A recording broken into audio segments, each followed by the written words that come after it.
Hey, all you creatures from cyberspace. Thanks for joining us on another episode of the Grave Talk Podcast. My name is Mark. Again, joined with Garrett and John. Fellas, it's a lovely Sunday outside. The weather is finally dipped out of the inhospitable. And I've actually gone outside and walked the dogs again. It's nice. It is nice. I agree. I hope it just picked up me chewing ice right next to my microphone, so I apologize. We're keeping it professional here. Yeah. How you guys been doing? Pretty good. Yeah? Yeah, hanging in there. What have you been up to since last time? He's been studying woodworking. Yeah, definitely. No, actually, wood identifying. I look at things and go, wood, not wood, wood, not wood. It's a very fulfilling hobby. No, I've been watching a lot of movies, but a lot of rewatches. I rewatched Crawl, and that was fun. That's the alligator one, The alligator one, Okay. yeah. It wasn't half bad. I liked it just like I liked it the first time. And then I saw the most recent Wrong Turn. For those interested in my thoughts on Wrong Turn movies, there's a whole quickie. But the most recent one is weird and not very wrong turny at all and not good. So it holds up to that part about not being good. How many wrong turns until you make a right turn? Oh, I mean, really? That's what they ask themselves every time they wrong turn. Someone should put up a sign. That's all I'm saying. Yeah, really. I rewatched Paranormal Activity 3. I still think that's the best one. Is that the marked ones? No. That's just 3. It's the one in the 80s. Okay. It has the fan. The fan, the oscillating fan. I think that's it. And number two is the one with the Connect, right? No. I think number 4 is. Okay. I thought it was number 2 for the longest time, but someone told me I was wrong. No, Okay. yeah, I think it's 4 with little Hunter. Listeners, get at us. Is Mark wrong? Actually, it was listener Chris. He's the one that put me in my place. He's like, God dang it. That job. Xbox 360 is in number 4, you moron. Good job, Chris. I don't know Keeping if he us sounds honest. like that. I don't think he sounds like that. I hope he does. And then I watched Slaughterhouse on Hulu. Oh, boy. Not very horror, but actually a real fun movie. If you like something that's like the Happy Death Day kind of vibe to a film, it's like that kind of, it just doesn't take itself serious. It's very in on the joke, but it's also good. It was a fun 90 minutes. It's a quality film, not say like something like Tsunami. No. It's well made. The craft of filmmaking is alive and well in Slaughterhouse. Yeah, it's an example of someone coming up with the title first and then figuring out the rest of the movie later. They even say the title in the movie. Of course they do. Yeah, it's one of They're the very proud of that. It's in the trailer. It's one of the better jokes. Yeah. So I'm sure the writer was at a bar. It was like, I got it. A eureka moment. Slaughterhouse. look, I mean, the fact that they came up with that and then managed to write a movie around it, that's a talent. We come up with all kinds of great ideas in this podcast, and then we're like, well, somebody else do that. Pick it up the baton and continue running with it. I'm an ideas man. That's it. Well, Garrett? Revisited a bunch of old stuff. Watched Dr. Sleep again. Fucking banger film. Love it. The movie is so good. It does not get enough love. Went back and watched a couple of the Nightmare on Elm Streets. That's the Freddy. Yeah, Nightmare on Elm Streets. 2 through 5. I gotta say, man, Freddy is not my dude. Interesting choice to start with 2. Well, because I know 1 so well. I watch 1 pretty regularly. Like He there's- really enjoys that scene where the PE coach is just whipping that boy's bare ass. Yeah, all right. Look, if you can't Fair enough. enjoy life, what are you living for? Yeah. You know what I'm saying? Again, I totally get why they're popular. It's just, man, Freddy is just not for me. I don't know why. Even 3? Enjoyable, but no, it's the other characters I care more about than Freddy. Like, Freddy just annoys me most of the movies. But right. the concept of like getting killed in your dreams is still fucked up. I don't know. I guess it's because he's just too goofy. Anyway, also watched The Crow, Wicked Prayer last night. For all my spooky Halloween season people. Why? Why not is the question. Out of all the crows, why not Out of all the crows. why not just stick with the original? Because I watched the original the other day. I posted about it on our social media. Oh, you just Bro, going get down the with it. crow Remember list. bathtub viewing. Oh, that's right. So you're like, oh, now it's all making sense. What is the definitive Halloween movie for you guys? Like, oh, it's the season. This is what I'm throwing on. You wouldn't necessarily throw it on. Like, we watch horror movies all year Yeah. long. So some people are like, it's the spooky time. We're going to make my kids watch a I swear to horror God, movie. John, if you say Hocus Pocus, I'm cutting your mic. Duh, it's Hocus Pocus 2. I mean, the low-hanging fruit answer, but probably the most is like Trick or Treat. I think that it's just such a great encapsulation of the Halloween mood. Which they are actively working on a sequel right now for. The director said he's like, things are in motion. What's Yeah. that little guy's name? Sammy? Sam, yeah. Okay. Why would it be not done by Halloween? It's going to be like released in February? It'll probably be for next year. Halloween 2. It's now going to take place in May. Well, second- the SAG strike's still going on. that's so right, that's everything's right, on yeah. hold. Even Deadpool's getting pushed back. True, hang in there. Hang in there, actors. We got your back. I just go with Halloween. The The original. original Halloween? Yeah. Good But choice. it's not very Halloween-y, though. Well, there's that got a pumpkin. Halloween. Takes place on Halloween. Yeah, that's fair, I guess. My wife's trying to make me watch something called Halloween Town, and I feel like I should refuse. Is that a Hallmark movie? I think it's some Disney show or something. I don't know. Huh. Anyway, I have that to look forward to. All right. Maybe it's good. Going with an open mind, Mark. Okay, you're right. It's not super scary, but I got to go with Nightmare Before Christmas. I always watch that around Halloween. Not Christmas, though. Look, there's a lot of thoughts on this right now. Anytime before Christmas, the nightmare takes place. Okay, that's fair. Look, if we want to argue about something, we need to argue about the McDonald's boo buckets not matching the pictures that are on the sides. All right. There's one that looks like pumpkin, but it's a skeleton. Bastards. The green one is not a witch anymore. It's these are new designs. Yeah, they're new. Yeah. Why would they? It's a vampire. No, the purple one's a vampire. I don't remember what it is off the top of my head, but yeah, it's all fucked up. Check it out. It's all messed up. I don't know how you could fuck something like that up. Just look what you used to have and make that again. They already That's did all that. you got to do. I think they did that last year. So I guess they're like, this is the sequel to the buckets. Are they still serving Grimace shakes? Did we miss that whole thing? I think we missed that one. Dude, that meme was the best though. People dying from the Grimace shake. It was pretty good. All right. Well, Garrett, do we have any news? We do have some news. Listeners, pay the fuck attention. This is really important. So, life being life, us being adults with things to do, stuff going on, we are taking a short hiatus. The Grave Talk is taking a break. And we don't do this very often. And we thank you guys for your patience and understanding. But we're going to be not doing new episodes until 2024. So, we got a back catalog of almost 200 episodes. So, there's plenty for you guys to do. Feel free to go back and listen to some of our greatest hits, such as Seals. Seals. Damn it, Mark. No, for reals, we are taking a short break for the rest of the year. We thank y'all for sticking with us for so long. When we come back, we'll have some cool stuff planned. We are going to be making a little bit of content during this time, so we'll be able to recap a few things that happened over this holiday season. But yeah, if you have any questions on that, reach out to us. But other than that, we'll see you guys in 2024. So this will be the last episode of 2023. Whoa. Happy Halloween. Happy Thanksgiving. Merry Christmas. Happy New Year. Happy Kwanzaa. Happy Hanukkah. Dude, let's cover it all. Okay, straight up. I went into fucking Home Depot the other day. No Halloween stuff. Just Christmas shit. Fucking Christmas. It's not even Halloween yet. Bro, Christmas is encroaching every year, just more and more. There is a fucking war on Christmas, and I'm starting it. Yeah, well, no, Christmas is they winning. already- Yeah. Christmas started the war. Yeah, and they are winning, okay? We're coming for you, July 4th. You're next. Yeah. Oh, I did forget one. Speaking of bad news, to cap on the Garrett's bad news, I also saw The Nun 2. Just don't watch it. I knew it was going to be bad. Oh, you think that, then you go in and it's worse. It is worse than you think it's going to be. It makes the Nun look like a good film. So, Wow. Yeah, it's so bad, man. Does that opinion still hold water knowing that you have terrible takes on movies, John? No, I have the best takes. Okay, cool. Yeah, I also normally like bad movies. So if I'm telling you, I've watched the original Nun probably 5 times. So Why? A lot of times it was for this podcast. No, it wasn't. We did that one time, and I've never watched it again. Then I did a Conjuring ranking quickie. All right, So I'd watch okay. it for that. He's gone through it. And just side note, if you do include John's quickies in our shorts, we've done well over 200 things. And we've got the YouTube channel with all our playthroughs that nobody watched. I can see how many views we've had. Go watch that stuff. We're watching you not watch it. But no, seriously, thank y'all for listening for this long. We will be back.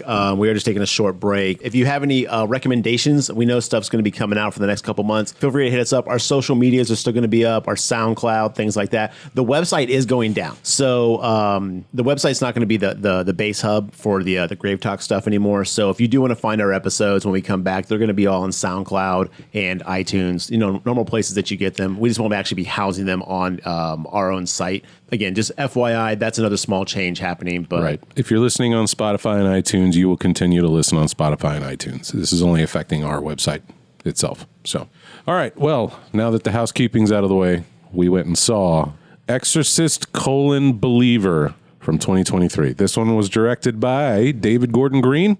Of Halloween 2018 fame? And Halloween Thrills and Halloween Kills and Halloween Schmills and all the other ones that he did after. Schmills, that was my favorite. it was a Shamil, Shamazel. Lousy smarch weather. Mazel tov. Written by David Gordon Green and Peter Sattler. I think also Danny McBride had a hand in, maybe not the exact screenplay, but he wrote some of the stuff too. This one has been the first Exorcist movie since when, John?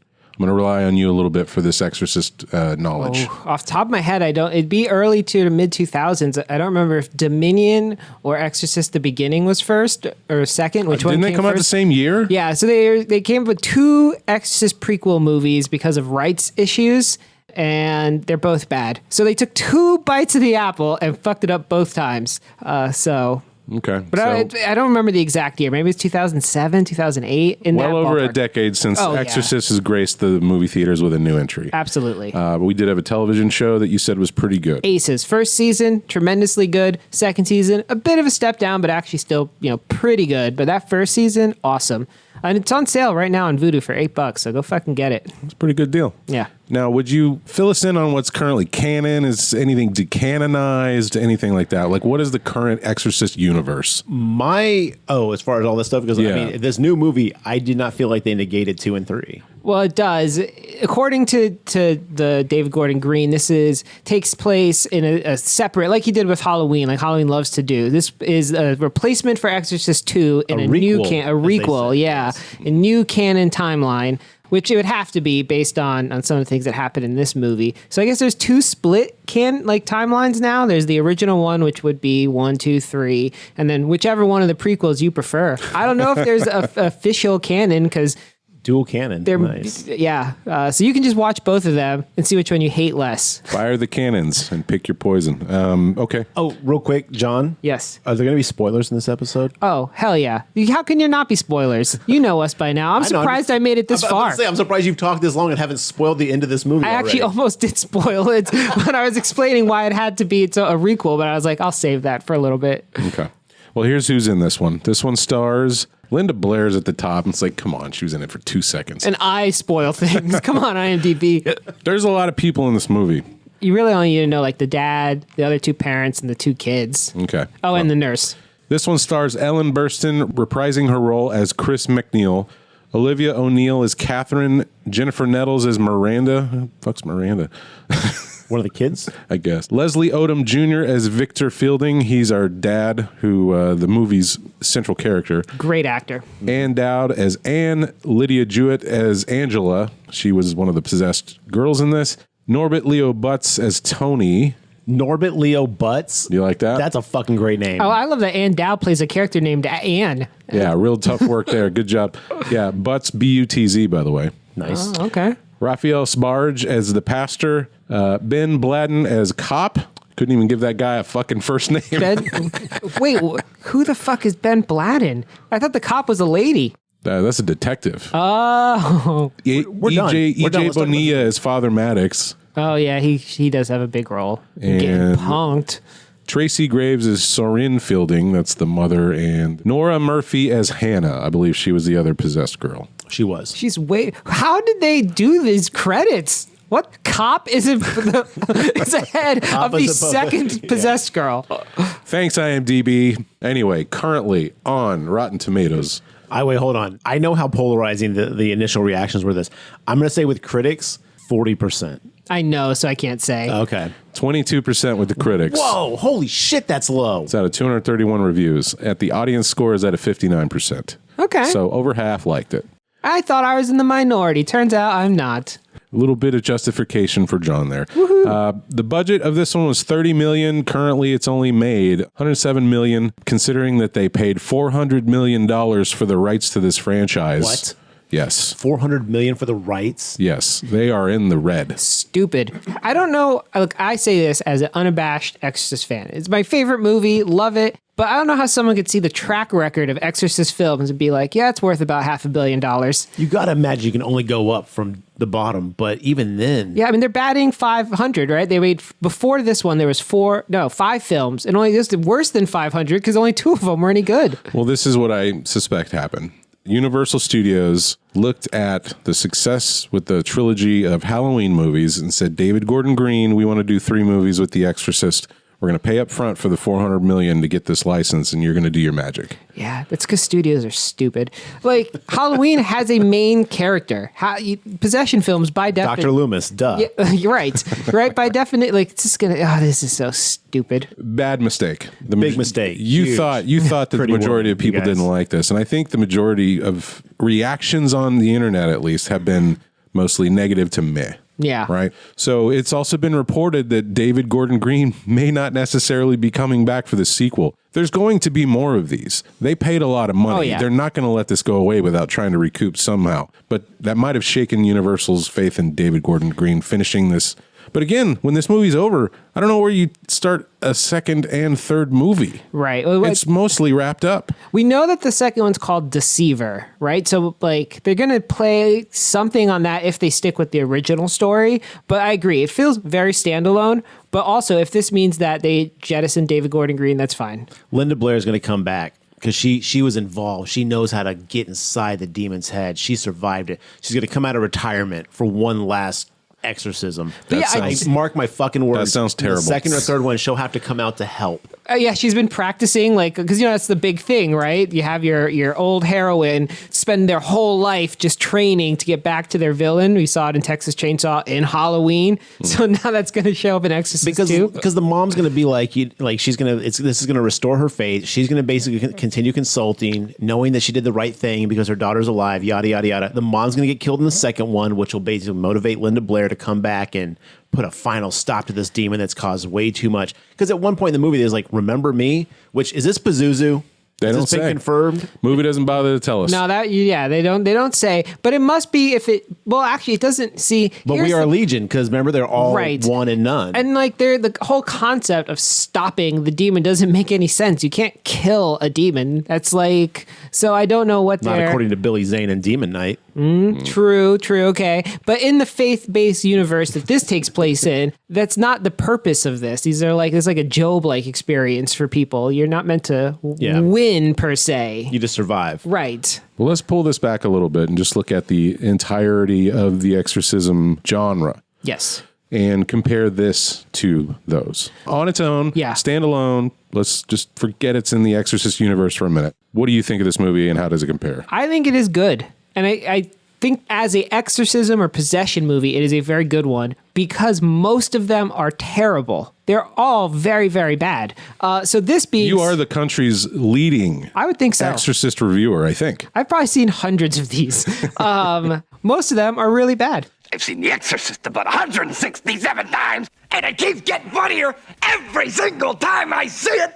So yes, I think is actually a pretty good Exorcist movie. I think that there are some structural flaws in this movie that I picked. So I watched this movie twice already, and more to come. One more than anybody else in the country. I like how you straightened your jacket as you said that. As though you're like very professional. That's right. Well, I'm an expert. I got elbow patches on my tweed jacket. Okay. I'm ready to go. I think there's some structural flaws. Having two people possessed meant that they didn't have enough time to spend on showing anyone getting possessed. They disappeared, they come back, and then the next day they're demons. Versus the more standard approach, you focus on one person and then the knocking and very slowly you watch this person become possessed. And I think that's what people maybe were subconsciously picking up. This movie was very long, but felt rushed. There was not enough time for anything. Question 2 of 568 questions. Was it the same demon in both girls or two different demons? We did not answer that question. So I think to John's point, something this movie does, and it's one of my gripes about it, is we do not focus on the possessed nearly enough. It's all about the parents and the community. These movies never focus on the demons. We never get any demon information. But at least Pazuzu's the closest thing we ever got. And we just get a name. Right, but in a lot of Exorcist movies, we at least get a named demon at some point. This one doesn't say anything. And I don't think we get nearly enough of the possessed doing possessed shit. It's all focused around the dad and the belief system. I get it. The whole movie's titled Believer. But I'm okay with that because, again, out of 70 exorcism movies that we've seen, they all do the same shit when they're possessed. They all talk dirty, they all it's all the same stuff. So I honestly, I'm glad we didn't focus on that in this movie. But again, if you're not going to focus on the effects, focus on the cause more. I think they didn't do either. For me, I look at this as like a Godzilla movie. I'm not coming to see all the boring human parts. I want to see the monsters fight. We needed more. I mean, you're not wrong. They all do the same shit. It's always the same, the power of Christ compels you. And we do that number for 37 minutes. But at least give me more than what you gave me here. I've never wanted it to be more of a visual podcast when they do the thing you were doing with your hands just there, Mark. That's dripping the holy water on the demon. That's what that move is. I don't know because I did no research because I'm a professional, but maybe you came across this. When I watched this the second time, I noticed there are some really weird cuts. So I wonder if there's a longer version of this movie out there. Oh, no doubt. One of the things that took place during the filming of this is they shot all the stuff with Chris McNeil's character because they were worried about the pandemic and they were worried about how old she was. So they wanted to make sure they got her stuff shot first. So maybe there's some weird cuts in between there. That's something for a second viewing maybe to see. But you're right. The first half of the movie is taking its time. And then the moment we get Chris McNeil's character introduced, this thing is just breakneck pace. Yeah. I did not read the article, but there's an article like making the rounds that basically says the demon that we could have gotten in The Exorcist Believer, the thing that they flash at the end, evidently that was more in the movie. I don't know how much more. I don't know if they actually speak to it. I don't know if there's like a bigger interaction between, but evidently there was a lot cut with that demon. I believe it. So I would like to know what that was. If they actually communicate directly with like the demon itself, dude, that would have been rad. I think so. I think it needed that. I think I think there's some evidence on the screen that they cut a lot out of this movie. Hannah's dad, there's a subplot missing there that the movie thinks we know about that we don't know. Because he keeps talking about his sins and this, that, and the other thing, and he's like really torn up at one point, like starting at one point of the movie. You're right. And it's like, what the fuck is he talking about? I think we're supposed to just infer that he's living with that choice he made in Havana. No, it's the other guy. Oh, the white kids that The religious parents. Dude, when the kids going nuts in the house and they're all like huddled. Also, get your fucking house in order, bro. He's like, we're paying for what we did, Right. and I'm like, what did you do? Cut You're right. all that out. I And thought you were then- talking about the other dad. No, and well, the other dad has an interesting thing too. I noticed on the second watching. At a certain point in the movie, his hand is suddenly bandaged, and we saw. Oh, they show it. What did he do? Yeah, he gets thrown on the ground and bumps his head. He, like burns his hand. Yeah, he burns his hand at one point. Oh, maybe I missed that then on 2 watchings. Go me. It was super fast. Oh, okay. Yeah, he burned his hand at night, and then in the morning it was bandages when he was making her food. Yeah. All right. I forget exactly what he did, but they showed it for a split Okay, second. I'll give you that one then. But I think there's there's probably a longer cut of this movie, which of course I would be like, please let me see it. Well, with any movie, there's always going to be a longer cut usually. So I think for me, my biggest complaint about this movie is The Religious Avengers. well, no, I actually I saw that happening and I was like, this is kind of dumb. But for me, I don't think this movie needs to belong in the Exorcist universe at all. No. I think that them paying that money, $400 million to get a name where they didn't even need to have Chris McNeil in this movie. It would have been a stronger movie without its ties to the original. And shout outs to getting her right out of that story quickly. Let's talk about lazy writing tropes that I'm getting very, very tired of.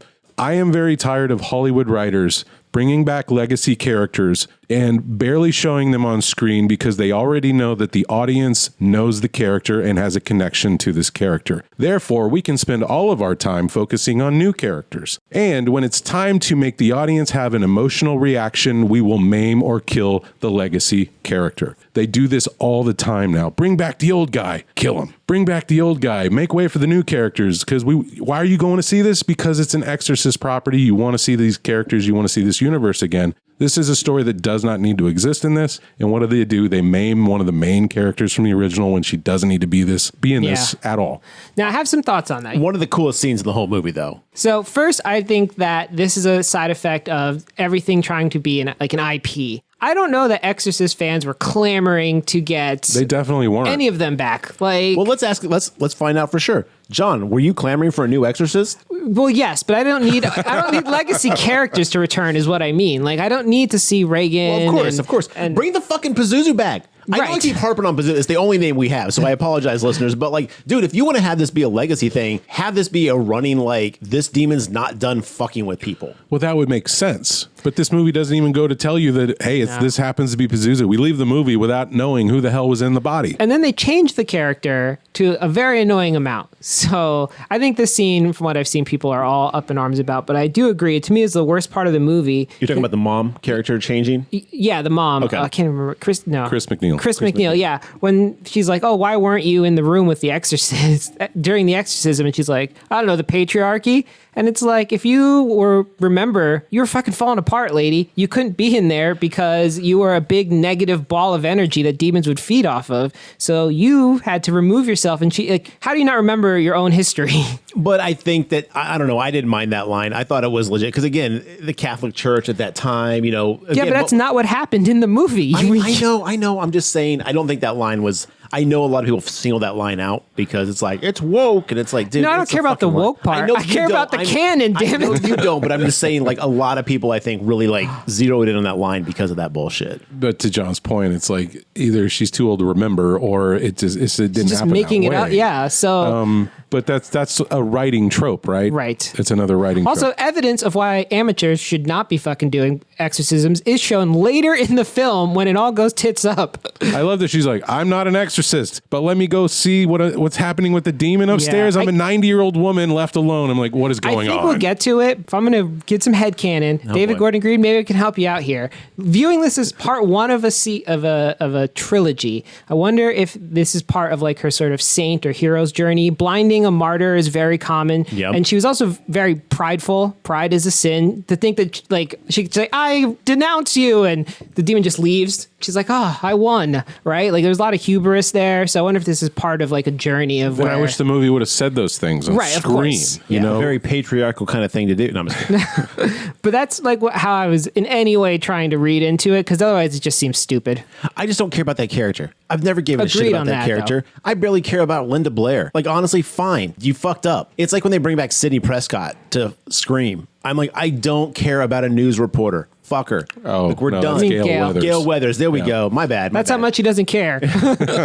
But you know, it's one of those things where, like, the moment she was announced, I was like, I could give two shits. Like, what's up with the demon? Look, I'm happy that she got a paycheck. Yes. All right, good for that. Get your money. But it doesn't serve the story to any benefit. But she did a great job, though. Honestly, I thought her acting was really good, though, for what she did. I have no complaints Yeah, about it's any of fine. the acting in this movie. I think everybody did a good job, including the kids. Yeah, She did a agree. wonderful job getting her eyes gouged out.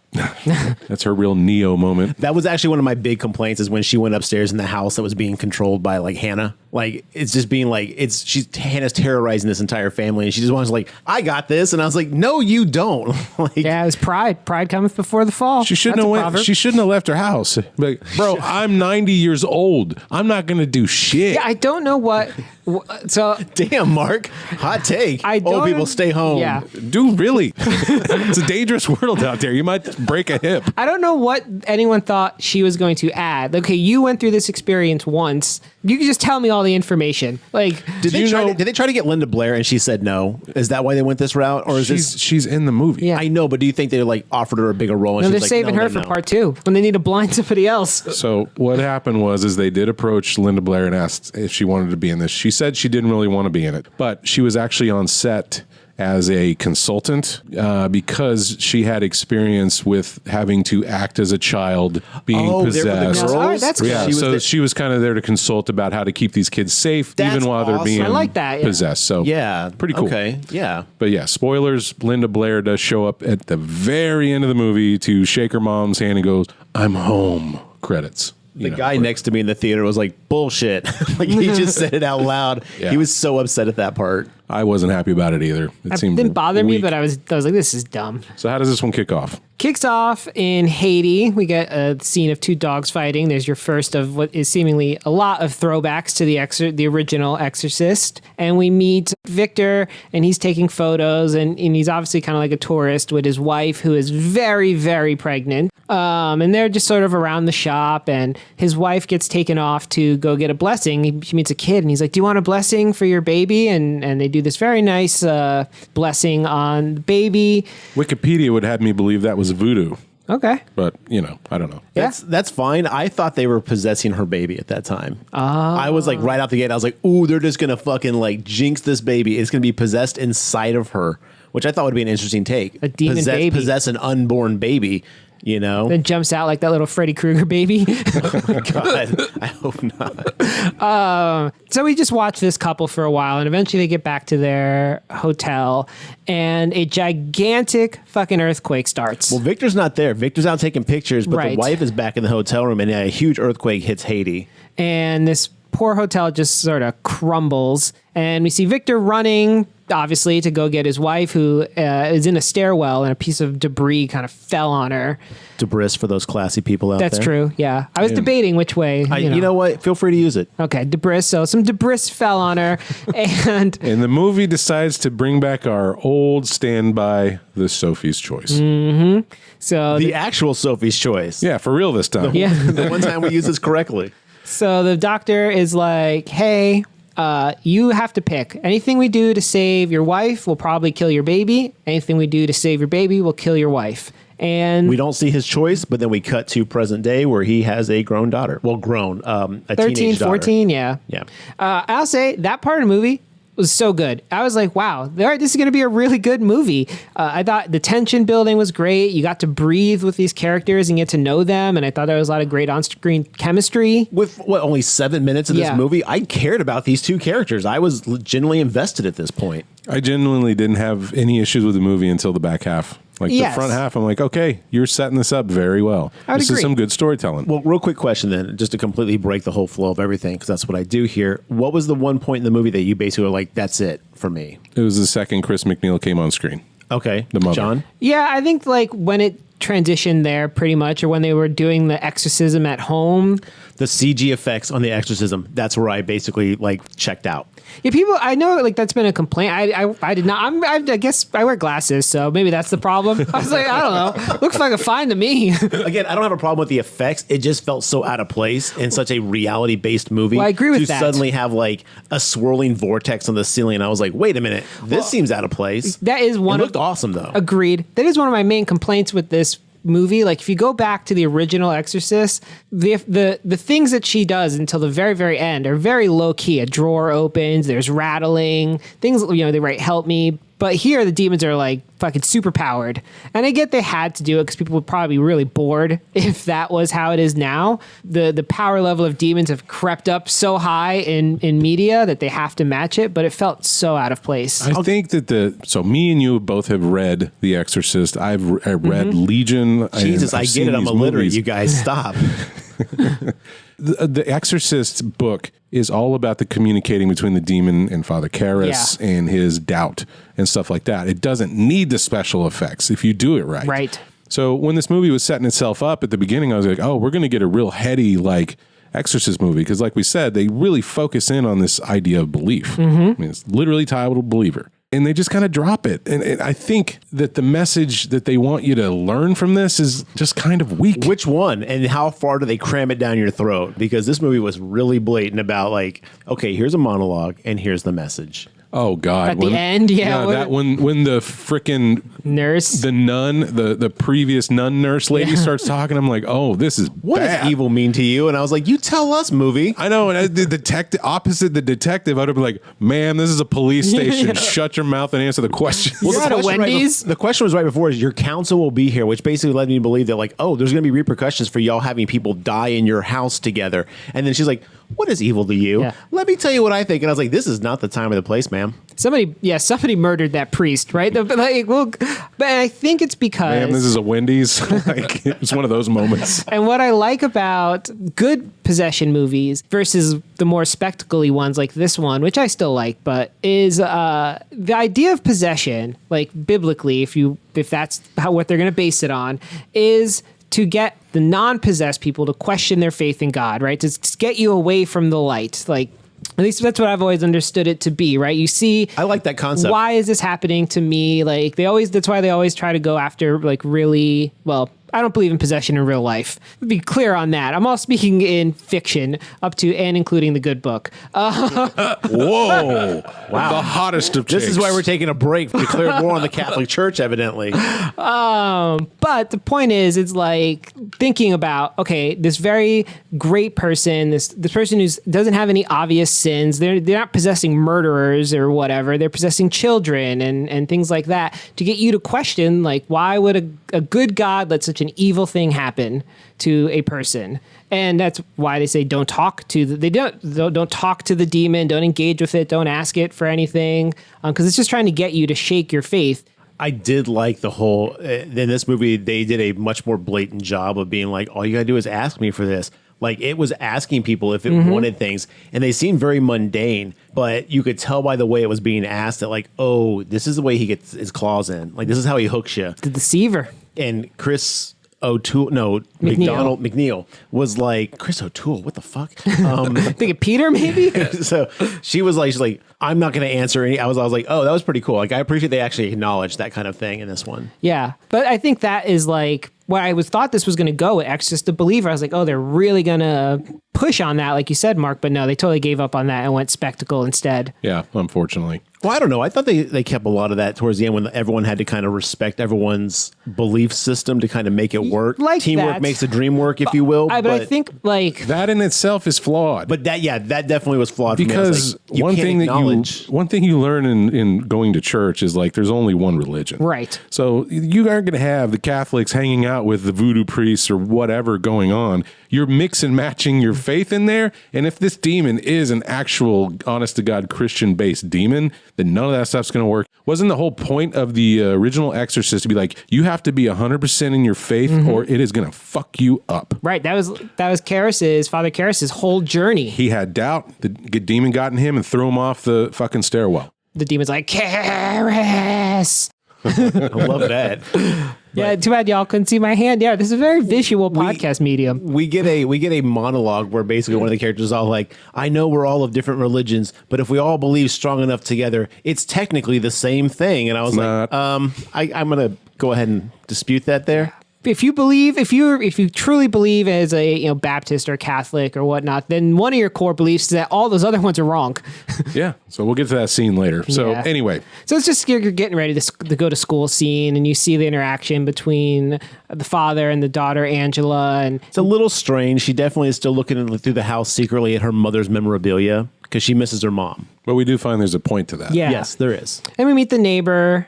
Who's also a nurse at the hospital. She's like wearing her scrub, and she's like, "Bring in your trash cans." I was like, "Oh fuck, I have a neighbor like that." Well, we also meet the like snake handler neighbor, whatever that guy's name is, the one that like is in the weird like semi voodoo religion. Oh yeah, it's like his boxing instructor as well. Yeah, he's like, tell your dad I'll see him at the gym, and I was like, these neighbors talk to their neighbors way more than I've ever talked to a single neighbor around me. Later on, that same neighbor, the boxing guy, is like, "We're your neighbors, man. We just want to help." I was like, "Really?" Because I don't think any of my neighbors they'll give me like a cup of sugar or something. This But isn't 1953. apparently, it is in the Exorcist world. Yeah. And so they go to school, and Angela's like, "Hey, can I go study over at my friend Hannah's house?" No, it's the classic. I'll stay at your place, Yeah. you stay at my place. No one will know where we're going type thing. And the dad's like reluctant, but he's like, "All right, fine, be home by dinner." And I love the fact that still works to this day. Like this, I'm going to stay at your house. You tell me I'm going to stay at your house, vice versa. Parents still haven't figured that shit out. Oldies never die, man. The classics. if she had a cell phone, you just go find mine and be like, that doesn't look like. That's a parenting fail 101. Yeah. Yeah. So they end up lying about where they're going to be, and they go into the woods. Hannah and what's the other girl's name? Angela.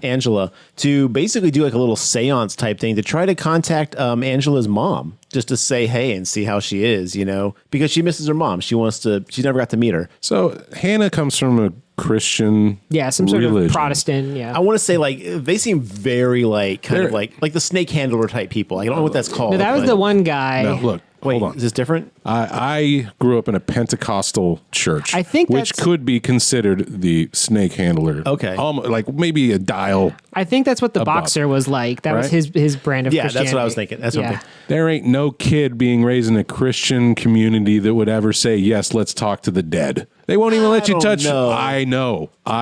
They don't even want you touching Ouija boards, dude. That is of the devil. But the You don't kids do will it. want to though. You can't tell me Hannah you was the intrigued one. by that Hannah, stuff, though. yeah, but no, Hannah wouldn't do it. There's no fucking The way way. they built up, they didn't really build up her character at all. This really is the Angela story. Hannah's just along for the ride, so you don't know. But her dad's like, Sleepaway camp. I'm sorry. her dad's like, she's a youth pastor and this, that, and the other. So if she's that bought in, if she's like a true blue believer, I agree with Mark. She would not be doing any of this spiritual, occult Look, stuff. John Wayne Gacy was a polite, friendly neighbor that everyone loved. I'm just saying, you never know about people. Regardless, somehow this child. Nice segue there, Mark. This child has decided that she has the power to contact the dead, and they're going to talk to Angela's mother who died in the earthquake 13 years prior. It's very easy. You just swing a little thing in front of you and you clear your mind and the spirits talk to you. Did they say where they got this idea? Did No. they watch some YouTube video? Like, This is what I'm saying. The movie feels rushed at points. No, they set up that we're going to study each other's house. They're in the woods. They're doing occultism. yeah, that's not in the Bible. Wave a necklace and touch a handkerchief, and you can talk to your mother. And then it cuts to the dad, whose name I already forgot. Victor. Why can't I remember this guy's fucking name? All right. So Victor's driving home and he sees the trash cans are still down at the driveway, and he's like, fucking teenagers, man. So he goes home and he's like, Angela. And he looks around and his daughter's not there. And then he starts to panic. Well, he doesn't really panic. He does the parent thing, gets the directory, calls a few kids. I think there was slight panic. He's like rustling through his I'm drawer. sure. I don't have kids. I don't know. Yeah, he wasn't If you lose a hyperventilating. kid, do you panic? I don't know. Listeners, get at us. Let us know. Before he gets home, he's at his photography studio Oh, right. where he's taking pictures of a family and the lights start flickering and then there's some weirdness on the computer screen where like the faces of the family are all distorted. This really doesn't pay off to anything. No. Well, it's around the time that they're doing the seance stuff. Would Yeah, be but he's hours not even in the later. house. Yeah. I think it was just more of a general like. I think it was they're like, we need to put some scary stuff in this movie. So Maybe. let's start doing some Possible. shit. Yeah, which doesn't also make any sense. Like, why would that happen if it doesn't matter? It doesn't matter. None of this fucking matters. So then he calls the other parents, Hannah's parents, and is like, hey, is Hannah there? And Hannah's like, no, or Hannah's parents are like, no, I thought she was staying at Dolores's house. Let me call Dolores's mom. I made that name up. I don't know who the fuck it was. And It's then a game of telephone. yeah, and then cut. They're all getting together, and they're like, we gotta go search the woods. Well, because one of the kids spills the beans. Like I saw him walking to the Walking, woods, yeah. and then they're like, "All right, to the woods we go." They call the cops. The cops are on their way, but the parents, Victor and Hannah's parents, are running through the woods, looking around. Victor finds the little like Pendant thing? underground fucking bunker. Yeah, that what they the were fuck in. is that? I would never be caught dead going 5 feet into this thing. But as he's in there, like kind of looking around, he finds the pendant. Anyway, he grabs. Well, something. he finds a shoe, and he shoe. sees an earring or a pendant or something that gets him down there, and he finds a shoe. And then the rock moves and a snake jumps out. Best jump scare of the movie. That was Fuck pretty snakes. good. Yeah. And then as That he's was the doing only that- thing that made me jump in the entire movie. And I was like mad. That fucking snake. When he moved that rock, and then of course they turned up the volume of the Yeah. snake hiss, and I was like, fuck you, movie. This movie's audio balancing is trash. They rely from start to finish on that super like overly loud. Dude, the ice in our cups was shaking at the draft house. Like they had the volume up so loud, and then you had those giant like noise jump scares. It was a bit much at times. But I thought they were effective. Yeah. And then at the same time as Victor finds those, the parents find Hannah's backpack on a tree. And then bada boom, bada bing, the cops show up. And then it's the whole full blown, where's our children? I don't know. Let's all freak out and be mad at each other. Victor, I mean, I get he's under last dress, but he's such a prick. He's like, basically, he's like, is your daughter on drugs? Well, My daughter's good. Yours Yeah. isn't. What's your story? the parents are turning on each other real quick. Yeah. And they're like, I've never heard of your daughter before. I haven't heard about your daughter either. Which also doesn't make any sense. was a saint. Because when Angela's leaving to go to school, Hannah is like right there, and Victor's like, hey, Hannah. So, I mean, they obviously. Yeah, and the mother's like, if I had known that my daughter was hanging out with your daughter, there would have been several phone calls. I thought by there was now. going to be a race thing going on there. I thought that was going to be a whole race element to this thing. But the cop's like, look, everybody's lost a kid here, so calm down, all right? Look, we all lose kids. Let's calm shit Yeah, down. they're We're all on the same team here, all like, right? statistically, they're probably just out being girls. Which is true. Yeah, that's fair. They're not. They're being abducted. No, they're being possessed. Apparently, they go to hell. We don't find out. No. They don't tell us. The movie's not interested in showing what happened in these 3 days that they are missing. Then we get so we get a little bit of a montage of him putting up posters, him searching the woods. I think the next real scene is when he comes home. You don't know what you got till it's gone. Weirdly, that song plays. No, I'm just kidding. He comes home and his neighbor's there with some priestesses. I don't know they say root work. So That's his weird church. That's the weird church he goes to, because he said his sister got super sick when they were kids and nothing worked. No science, no medicine, nothing. And then these like root, which is Yeah. based in like slave culture or something like that, is what they said. The movie said, like, basically heal her. And so at that point he was sold. He's like, whatever this shit is, I am in. Yeah. Well, let me tell you something. If I came home from work and there was some weird priestess lighting incense in Yeah. my room without my knowledge, I'm calling the fucking cops. That's pretty fucked up to do to somebody. Well, you know how that should work is like, oh, hey, Victor, look, this is so-and-so. Might we come in and bless the room? Right. Not just break in and enter and then, spray your weird aromas around my house. Look, I'm not a big like believer the supernatural is a real thing. I'm not doubting that there's something out there, but if I saw priests in my house lighting incense to expel demons or whatever the fuck they were doing, I'd be like, oh, okay, finish what you're doing. Like, go ahead and wrap up what you're doing, and then let's talk about Can't this. hurt at this point, but no, he shoos them all out of the house. He's like, get out of here. Rightfully so. Yeah, and we do need to point out that Victor has no faith in anything. He is a non-believer 100% ever since his wife died in the earthquake 13 years prior. Mm-hmm.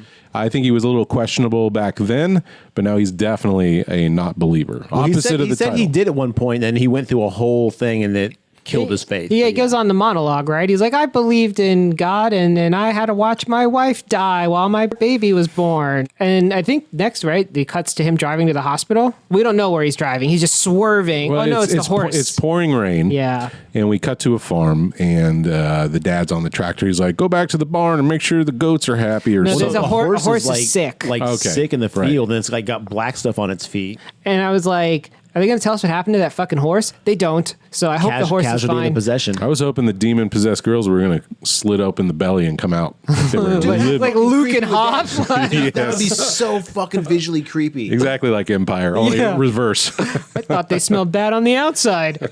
But no, it just turns out these girls were hiding in the barn, and they're like, where are we? What year is it? Who's president? And you're like, okay. So then, yes. It is interesting that Audience, they do not actually say that, just so you know. now this may, once again, I'm a headcan person. It is interesting they were found in the pigsty because when Jesus expels Legion, he sends them in the pigs. So I don't know if there's anything there, but Of course there's something there. so then we see Victor driving to the hospital like a maniac, which I totally understand. He's like running red lights, honking his horn, cutting through parking lots. And just FYI, these kids are miles away. 30. Like, yeah. But now you'd think they'd be like, wouldn't they send like an officer to help get him there? They were just like a phone call, like, hey, kids are at the hospital, come when you can. It's like he got it while he was driving, then he freaking U'd in the rain. It was like almost causing 17 accidents. Excellent headcanon. That's what I'm going with. Yeah. He rushes into the hospital. They show him his girl, and they're going to run all these tests to make sure she wasn't inappropriately touched, and they're asking questions. They don't seem to remember anything. And this scene, I will say, they did a great job of just making it all very uncomfortable, especially like when they were doing the examination. Like it was all medical and like clinical. Yeah, and it just felt like, I don't know, gave me the heebie-jeebies that I felt for these girls. The way it's edited, too, does a really good job of not letting you get comfortable with the scene. It's very hard cuts to back and forth between the two girls, seeing the way the parents are reacting, seeing the way the doctors are remaining calm while the actual visual and audio aesthetics of the film really jerk you around. So it's just like you can't find footing in this scene, and it's really well done to that aspect. I would like to see David Gordon Green direct somebody else's screenplay. I wonder if he's a good director, but just a bad screenwriter. Because technically, this movie looks really good. When it has time, it does these scenes really, really well. It's just like the plotting and the pacing that seems kind of...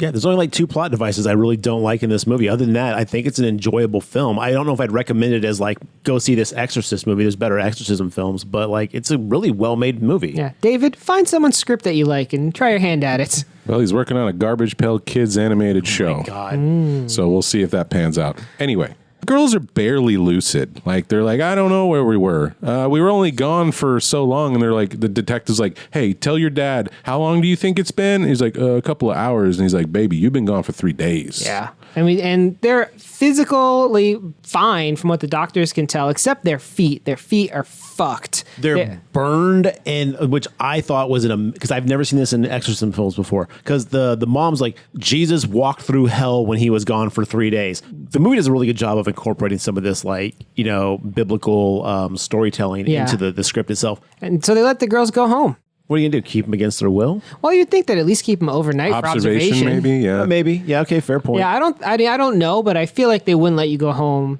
Like, all right, yeah, you're good here. Also, Hannah's parents is like, you better get ready for bed. We got church in the morning. I I'm like, know. You're going to make your kid go to church after hiding in a parents barn? would make you do that too, Mark. After being gone for 3 days, I think they'd let me off one service. I like let the girl sleep in. What are you talking about? They might make me go to night church. You can go to the evening mass. Cue the night court theme. And so Angela, and Victor are having a conversation, and he's just like, you can tell me anything. You're kind of standard parenty stuff. And basically she's like, look, I was trying to talk to mom because sometimes I hear her voice and I wanted to know if I was crazy, but it didn't work because you took the scarf. I was like, oh, ouch. And he's just like, yeah, okay. A little pro tip for anybody out there who's going to try to contact the dead and you need some sort of item or belonging to channel the conversation. If you don't have the item, don't do it. Or pro tip also, don't wear it. Just put it in your pocket. He only noticed because she ran out of the house wearing this scarf. Oh, good point. Yeah, hide the evidence. Yeah, you have a backpack. What are you doing? Maybe it's like she doesn't normally do shady shit. So I guess that brings up a good question though. Your significant other dies, right? What do you keep and how long do you keep it for? Like, what about like toothbrushes? No. Like, how long do you keep someone's toothbrush? I think I'd keep things that were very memorable. Sure, to them, but I'm just or- wondering, like, like on the mundane things, like, what is the expectation on that? I think eventually, once you've gone through your grief, you just start throwing shit away. Like, Interesting. I don't think you do that day one. Like, you come home from the funeral, you're like, get this fucking toothbrush out of here. But I think eventually, it's just Okay. part of moving on. So Angela, looking very tired, eventually just tells her dad, "This conversation is over. Be gone." Well, we get an interesting jump scare. So she looks over and there's a brief flash, which to me looked like Reagan, but I think it was from the original Exorcist, but I think it was meant to be Hannah. It's Hannah. It is fucking Hannah's face in the background, right over the shoulder of Victor when she looks over his shoulder. I've got goosebumps right now talking about it. That is, again, you guys know how I am about faces popping up on shit. That fucked me up. That was was a pretty good, really yeah. good jump scare. And then she's like, get out of here, Dad. And he's like, yeah, of course. Right. So he's leaning over her. They Yeah. show the possessed. Yeah, I thought it might have supposed to be like Regan too. I wasn't sure. No, it was Hannah. Very much it was Hannah because they're linked to this point. They are linked. That's true. So it could have been, and they do, I'm sure they did this on purpose, and we find out later. I mean, they did make up Hannah a lot to look like Reagan. They even put her in that blue kind of nightgown. The dried out lips. Yeah. Yeah. The swollen forehead kind of thing. Which is why when Chris O'Dowd or Chris McDonald McNeil. Chris McNeil goes and sees her. It's very reminiscent of the Reagan thing, which could give her the hubris that you were talking Yeah. about because she went through it before, even though she wasn't there, so she didn't really go through it before. No, she was downstairs drinking. So the dad is like going to brush his teeth, and then the lights start flickering on and off. And he looks over and it's his daughter, flicking the switch. And I'm like, "What are you doing?" I thought that was pretty well done because you'd think like, oh, this is some spirit shit. But nope, it's just like a teacher trying to get a class attention. I put my food down because I knew something was going to be in that mirror. I was like, you're going to have a face in that mirror and I'm going to drop my food. They didn't do that. So the daughter's just kind of out of it, right? She's like, "What did you say?" He's like, "I didn't say nothing." I think he said something in his head and she heard it. Like a thought. I think he was thinking it because he kind of looks at her like, what the fuck is wrong with her? And then like, that's when she's like, what'd you say? And I was like, oh, you're screwed, my dude. And she can hear your thoughts. You're boned. And he walks her back to bed, but then the lights do start going out on their own. Nobody's touching the switch. And that's how he hurts himself, John. Remember, he went to the breaker. His hand on the breaker, yeah. I didn't realize that he burned his hand. I see. That does me. Yeah. Yes. Okay. So he puts his daughter back to bed after some more like creepy moments here. Nothing too wild, but then he goes to the garage and he shocks himself on his breaker trying to figure out why the lights were doing the flickering. Yeah. Which, dude, that's not a breaker thing. No. Next morning, he's making breakfast for his daughter. So he's going to take her breakfast and he goes into the room and he starts smelling something and she had wet the bed overnight. He's like, "Come on, baby, let's get you cleaned up." Take her into the bathroom. He starts running in a tub. He walks away. And what did he go do? He went to go get the sheets. His daughter's like at an age where I understand why he would want to give her prize. It's not like she's 4 or 5 or something where Yeah. Right, but she's a teen girl. Give her. But she's been acting very odd since the night before. I might not leave her alone. I thought something was going to happen with that ladder. I did too, actually. I thought she was going to be underneath the fucking garbage sewage water that was filling the thing. Like That he was the walked in, thing, too. and it's perfectly still, and then she comes up out of it as this jump scare. I thought that's what's going to happen. Yeah, there was a lot of That'd be a good moments one. like the movie like had these little things like, ooh, yeah, maybe she's going to jump off that ladder, or maybe she's going to be in the tub, something like that. But it's neither. Where was she? So the way this house is set up is there's the master bedroom on one side where and Angela's bedroom on another, and there's like a hallway in between that's open. Think a hotel, Yes. connecting rooms in a Connecting- hotel. You got the exactly. hallway that connects both of them, but you've also got a door between the two rooms. So while Victor was getting all the sheets, Angela must have ran into the master bedroom. And then when he went to look for her, because he heard like the footprints, she runs up behind him, takes the scarf, and just like throws him on the ground, and he nails his head on that bed. Like a radiator, right? It was the bed, the bed frame. The bed frame? footboard of the bed. Okay. Yeah. Knocks his ass down, and she jumps on him, is like going nuts on him and stuff like that. And then she starts having like a seizure or something like that. And we So they- cut back to the hospital where she's getting put into a padded cell, more different or less. hospital. This is actually the psychiatric psychiatric hospital. hospital, Yes. And he's very No, conflicted not about yet. doing They're, this. they're back at the same hospital because the Okay, nurse yeah, is there both times. Nancy next door.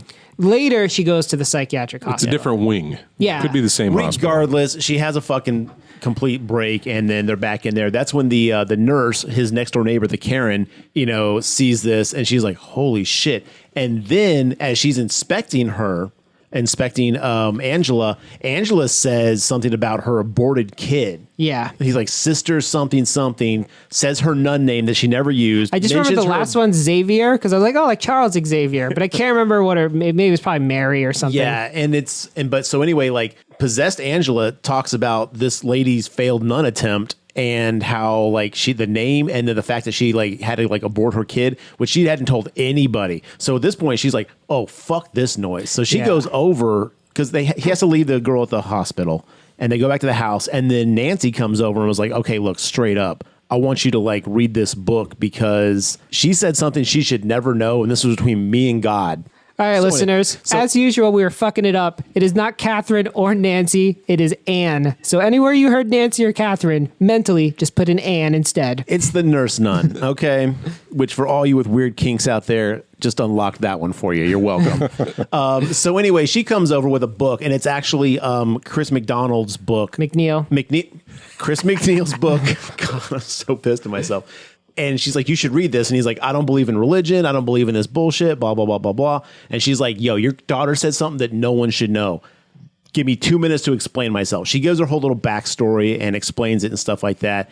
And that's when we kind of figure out that Victor's just given up on faith altogether. But he is going to check it out. And as he's reading the book, he actually sees some similarities between like the scars. He saw the word help me that was written on Reagan. And scars. Yeah, and his daughter, the second time he went to the hospital, has a bunch of new scratches on her torso that weren't there the first time. So they say help me also. Yeah. Yes. The interaction between Anne and Victor, I never told anybody that name, nor did I say that I had a child that I gave up. Well, aborted. And your daughter knew that. That kind of shit is the stuff I like in these movies. This movie needed more of that kind of stuff. So here's where I think it's cursed. It didn't want to just be The Exorcist again, which I understand. But it also wanted to show these powers, and I feel like by trying to split the difference, it fucks up. Because like in The Exorcist, it seems like Reagan can know things about you that is magical. But what we've come to find out is demons can't see the future. They're not all knowing. They're reading your mind. Because Karis is like, hey, what's my mother's maiden name? And he blanked out his mind and she didn't know it. Right. Mm-hmm. And in this movie, though, they don't do anything like that or even mention it. They're just like, okay, best demons are omnipotent, which makes to me like less of a deceiver. Right. I think like every part of The Exorcist plays up like the demon is trying to trick you. It is trying to deceive you versus here where it's like, oh, I guess this demon does know all this shit about everybody. See, the thing is, though, is the demon, when it's talking through, I can't remember if it's Hannah or Angela, actually is like, we know all. It kept saying we, which really like lended itself to the whole Exorcist 3 Legion kind of concept where they're all kind of like neural linked and they all kind of like share information and have this well of like demonic knowledge. Yeah. So I read it as like, while that demon may not be able to read that person's mind, but they all have access to the things that they've heard and found. So I don't know. I kind of took it that way. So I was a little more accepting of this whole like they can know whatever they need to know when they need to know it. In general, because everyone plays off the same sort of Bible spin, demons seem to always talk in the plural. We, your daughter's in here with us. We this, we that, da da da da da. So I think that's just how demons. It could be. I don't know. Basically Venom. I'm not a demonologist, so They are basically Venom. But the idea is that there's always a lot of demons, and like when you read about quote unquote real exorcisms, they always are like, oh yeah, we had to exorcise like 100 demons from this lady and bullshit like that. So it's like a timeshare. The whole Legion thing's been overdone. Oh, so in much Hollywood. But which makes it like even more like, how are you gonna make a trilogy out of a group of bad guys now? But anyway, he was like, okay, I need to get in touch with Chris McNeil. and he drives to like the nicest I wonder if that's her real house. How the fuck does she afford this house? This is on the coast. It is like all glass. It is like a multi-million-dollar home. But she was a very famous actress in the Exorcist. Oh, okay. Yeah, before she that's wrote this right, book, that's right. which apparently did very well for her as Number well. one bestseller? he's Yeah. She was doing TED Talks on this shit. found her on You. YouTube. He was doing his research, and he's like, To be fair, you can find us on YouTube, so that's not a brag. True. But he, with the assistance of Anne, the nurse nun, they find where she's at, and like he just shows up at her house. Victor shows up to Chris's house, and she lets him in. He tells the story of what's going on, and she's like, she starts to give him the runaround, right? She's like, I'm not actually an exorcist, and this and that. And he's like, well, I'm here because of this photo. And he shows her that his daughter had helped me carved in her body, just like Regan did. So This is where we get Chris's big backstory of like, he's like, what about Reagan? Is she okay? She's like, I haven't spoken to my daughter since the event. I imagine That was when she wrote the book. when she wrote the book, she's Yeah. like, I'm assuming she's alive and well. I have to assume that, but they have not spoken at all. I have to believe yeah. she's okay. And while this is Message. happening on a parallel track, Anne has gone to her priest, Father Maddox, to start the official exorcism process through the church. And we see all, I guess, of like the priests, the whole collective there, and they're like, well, we want to help you. Can I tell you, I'm very, very tired of the whole, we're going to go to the church and they're going to say no. Right. We do this in every single Exorcist movie, and I'm tired of it. They did it in The Exorcist, so now they got to do it everywhere. I know. But yeah, it's like, Hey, shoot your shot. You know what I'm saying? in reality, like the complete opposite is happening in the exorcist space, at least in the Catholic Church. Like there are more exorcists in the Catholic Church now than ever before. Pope John Paul II, so the Pope 2 popes ago, was like 2 popes ago. Yeah. 2 popes, 1 hat. Yeah. No. Personally did exorcisms. So the church is like rah exorcism at the moment in this time of history. So That should have been the tagline for this movie. I would have liked to seen them change it up rather than just the church is going to deny your request to do an exorcism. I would like a little more debate. So Sure. maybe the Cardinals like, I don't know if we should. This doesn't seem like a good idea. And so like, no, you damn it, we got to do this. This is what we're supposed to be doing. Like, let's have a little more like interplay between the people who make this decision. Everyone's just kind of like, what do you think, Tom? And he's like, nah. And they're like, well, you heard Tom. We're done. And it's like, dude, no. real-time correction, because Garrett reminded me. I'm an idiot. They totally do in The Exorcist. The church says fine. That's how they bring in the other exorcist. Oh, in the original. In the original, Yeah. they have that. They have that debate, and they're like, "Well, who has done an exorcism?" And they're like, "Oh, Father so and so, but he's out in Iraq." Love that guy, Father so and so. I can't believe I can't remember his name. I'm so shitty with well, the names. actor is Max von Sydow. Yeah, Well, the point is so yes, that's going on in tandem. But Chris McNeil, fuck yes, got it. Chris McNeil is like, all right, tell you what, I'm going to help your daughter out. So they go back and they go to the hospital, right? yeah. And So then- Angela's now in a mental Padded cell, hospital. yeah. And she's carving Reagan in with her nail on like the sideboard. and that chick's like hands are destroyed. They look like my hands when I bite my fingernails. Like they're so grody. Well, when they brought her into the hospital the second time, she had been like taking her nails out. Yeah. So, yeah. So and earlier we didn't talk about this, but Hannah's going through a similar thing. This is where we see by far the worst scene of the movie. It's in the trailer. the body and the blood. Right. Hannah's scene, gone yeah. to church. She is fucking around with it, like she's using her feet to fuck around with shit. She starts masturbating next to her siblings Yep. in the pew. There is no possibility that if I looked at my child and she looked as mangled as Hannah does, that I'm putting. Mangled is the word, dude. I'm going to put her in her Sunday best and drag her to church anyway? No. Look, the power of Christ compels her. Everybody's going to be like, what are you doing here? You Yeah. just found her in a fucking barn last night. You know what I mean? 24 hours ago, she was missing. Why is she here? I Like, don't care how religious Yeah. you are. You take the day. agree. I think God will give you a bye week on this. So Yeah. Hannah goes in the back, eats all the crackers and drinks the wine, spills No, all she over throws herself. it all over the place. She's a demon. She can't eat that stuff. I don't know. I don't know the rules. You don't, that was you one don't of the- partake in communion unless you are free of sin. Yeah. Well, anyway, she comes back all disheveled with wine all over her shirt or blood, vomit. I don't know, something. And then she does the whole body in the blood thing we see in the So, trailer. yeah. I thought that was going to crescendo into something bigger than it actually was. No, it just cuts again. She just runs down the aisle and the mother's like, Hannah, oh my God. Cut. How dare you make a scene at the church? I was hoping maybe she'd knock an altar or something over. Nope. Well, she did a little minor vandalism. Off camera. Yeah. I want to see it on camera. All of her possession stuff is off camera. This I is thought the she was only going to on start cursing out the priest. Yeah, I think you're right, John. I think we should have seen some cursing. There's not enough cursing in this movie. That's true. And we needed to see more of Hannah possessed. Yeah. Just in general. I'm going to disagree on that. I liked the minimal amount of Hannah we got because when we get to the house, because as that happens, they take her back home, and as time is passing, as like they go see Angela, Chris McNeil's character, let's just call her Chris. that is her name. The actress is not Chris McNeil. So Chris is just like, okay, they know I'm here. They know what this is about. Your daughter is like prepared. We got to go see the other girl. Right. And so they leave Angela in the facility and then they go to the other house and to see Hannah. Hannah runs this place like Lord of the Flies. Like the dad is in a chair, like beat up, and he's like, "We're paying for our sins. We're paying for our So sins." he says, "I'm paying for my sin." There you go. She's there like, you go. "What is it? What is your sin?" The movie never tells us.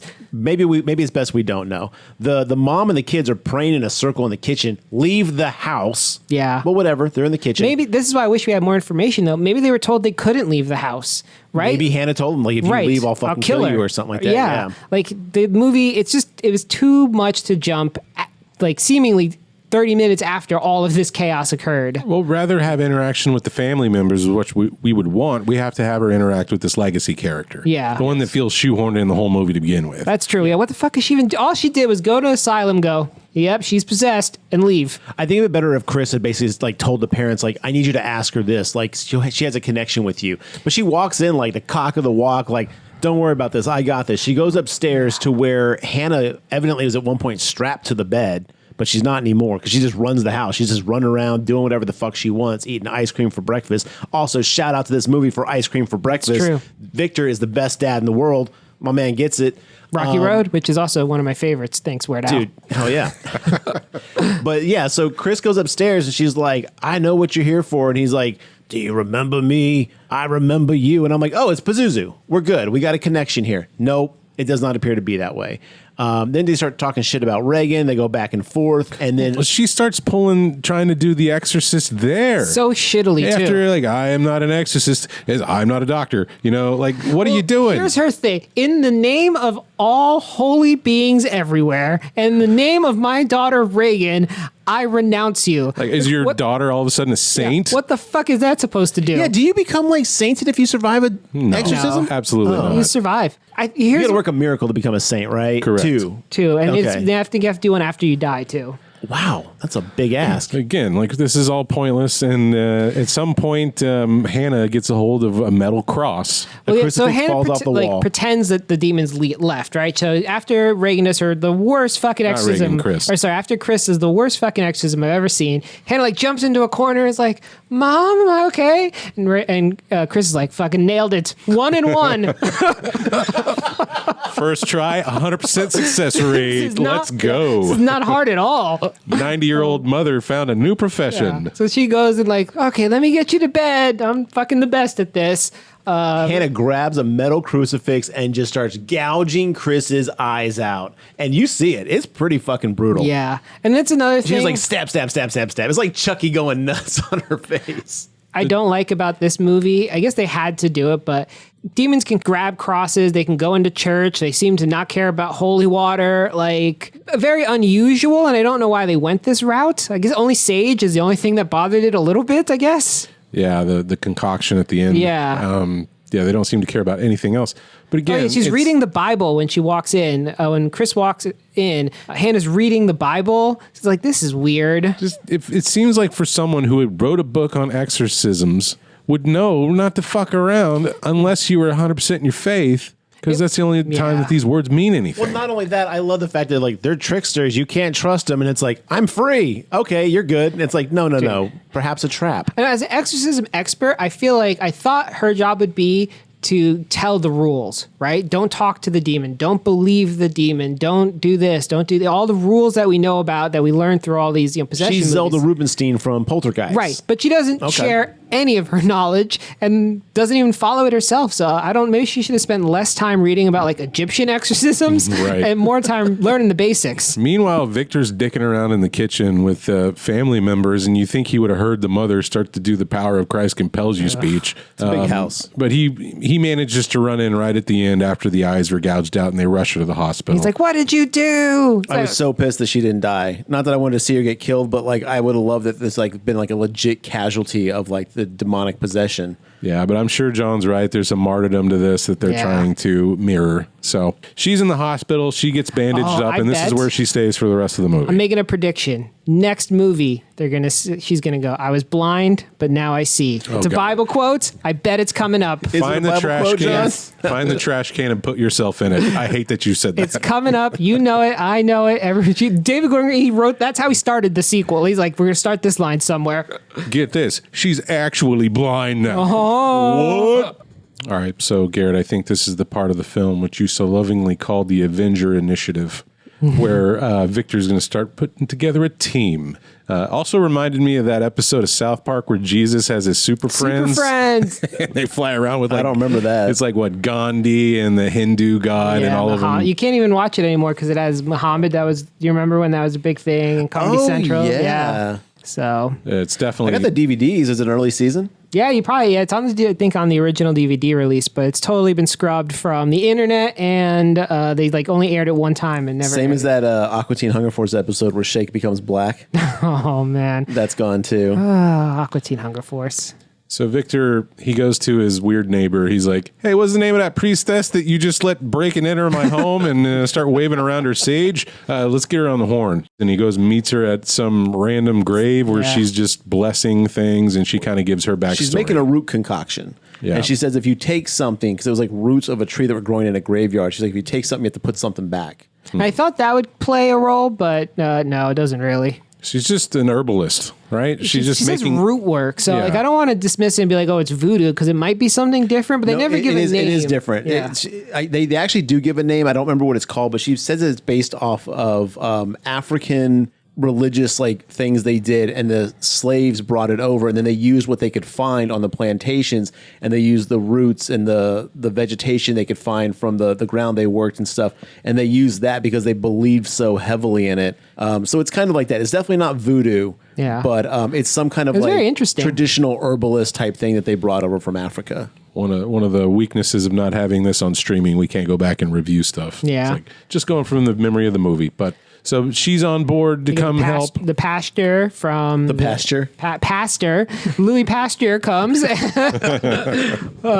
pastor from Hannah's parents' church comes. The neighbor comes with his beliefs. And the priest is supposed to show, the Roman Catholic priest. And he comes the day of, and he's like... Well, the night of. The night of. Right, well, why do this at night? There's a whole montage scene where they're basically like getting everything ready. Like the root lady is like drawing symbols on the ground. She's like, the whole point is we're going to get them together, get them to travel through this circle where they can meet and they're vulnerable. And then the priest is supposed to show up with like his Catholic stuff and do his whole shenanigans. Right, they're bolting two chairs back to back where they're going to strap in the girls during this visual exorcism. Effect, though. Like this was from a filmmaking perspective, these shots, the way they were like framed and stuff, so well done. At first, when he was testing, he was using like two shitty dining chairs, and I was like, they're gonna fuck those chairs up. But then he got more sturdy chairs for the actual event. Yeah. It's like, all right, good thinking, sir. And Hannah's parents almost seem like they're on the periphery of this whole plan to a degree. Like there isn't enough screen time for both Angela and Hannah, and Angela gets most of it. So you see Hannah in like 5 scenes of the movie. Well, because Hannah's parents are very fundamentalist, like non-Catholic type Christians. Well, her mom is all in though. Well, her dad. No, I know. But if I had to guess, they seem like they might have been of the Methodist persuasion. Yeah, that's kind of what I was thinking too. Really? I was thinking maybe Baptist. Okay, Baptist, perhaps. Yeah, something like that. But like the thing is, they're very, I don't want to say frustrated, but they're very like unsure about bringing the herbalist root lady, bringing in the Catholic. Because again, they kind of subscribe to the whole, like, if it ain't ours, it ain't real. And so they're real hesitant on this. So I think they're kind of on the periphery is that whole like, okay, we're in, but this seems kind of shady. This is why the civilians stay outside the room. You can't come in there with your doubts and your half beliefs. Chris McNeil's outside blind with a fucking flash, like, just sit down. I've been to this before. See, my first rodeo. And maybe I missed this, so it'd be interesting to know if you two saw something I didn't.